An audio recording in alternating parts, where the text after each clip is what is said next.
కట్టి అన్నట్టు మందిని ముంచి చేసిండే ఆ సంసారం. అట్లా కాదు బిడ్డ, నేను తప్పు కాదు.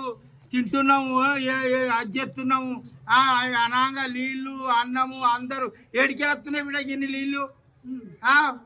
పిడికెళ్ళ కూర్చున్నట్టున్నారు మంది. ఏడికెళ్ళొస్తాను రోజు రోజు ఇన్ని కావాలి. మనకు దొరుకుతాయా? బతకాలే బిడ్డ, అందరం బతకాలి. కానీ ఒక్కసారి మర్చిపోవద్దు, ముక్కు కట్టిండు, ముక్కు ట్యాంక్ బోర్డు పోయి నిలబడి చూడు. ముక్కు నిలబడది ఇట్లా బెంచత్ ముక్కు నిలబడ్డది. ఏందమ్మా తమాషా అనుకుంటారు? ఎవడు కడతాడు? ఆడన్నాడు, వీడు కడతాడు, వాడు కడతాడు. ఎవడు కట్టిండు? ఒక్క ఇల్లు కాదు. అక్కడ పోయి మన అక్కడ చూడిపో, కాలేజీ కట్టిండు, ఇస్లామిక్ కాలేజీ. సుబాన్ అల్లాయమ్మ,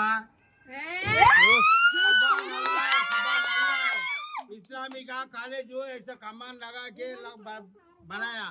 कहाँ डबिलपुर पे थोड़ा चढ़ने के बाद कितना सुभान अल्लाह है।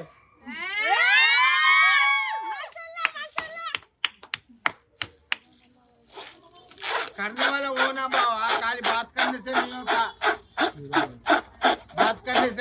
करने वाला भी होना। చేసి నా ఇంట్లో ఓట్లు మొత్తం టీఆర్ఎస్ కి పడతాయి. నా ఇద్దరు బిడ్డలు, నా ఇద్దరు కొడుకు కోడలు అందరు మాకు టీఆర్ఎస్. మా 8 ఓట్లు వెళ్తే 8 ఓట్లు టీఆర్ఎస్ కి ఎత్తాం. మేము 8 టీఆర్ఎస్ కి ఎత్తాం. ఆడు మొన్న అయితే అవ్వా పైసలు ఇచ్చిండు, 1000 రూపాయలు ఇచ్చిండు, కానీ మేము టీఆర్ఎస్ కి వేసినాం బిడ్డ. అన్నం చేతులు ఉంది, తీసుకోవాలి అంటలేము. పైసలు తీసుకున్నాం కానీ టీఆర్ఎస్ కి వేసినాం.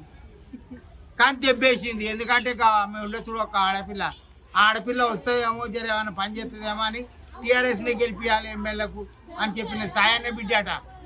ఆమెను గెలిపిస్తాను చూసినాం కానీ ఆమె రాలేదు. ఏమో దొంగలు పట్టి నాశనం అయిపోయాయి పాపం. ఇప్పుడు సునీతమ్మ, ఎవరు సునీతమ్మ ఉన్నదా? ఇప్పుడు గాడికెళ్ళి వస్తుర్రు కాంగ్రెస్ వాళ్ళు. నేను అందాం అనుకున్నా కానీ ఎందుకు ఇక పొల తోలిపోయి నక్కల కొట్లాట. నేను అన్ని చూపియాలి, టీఆర్ఎస్ నే గెలిపియాలి.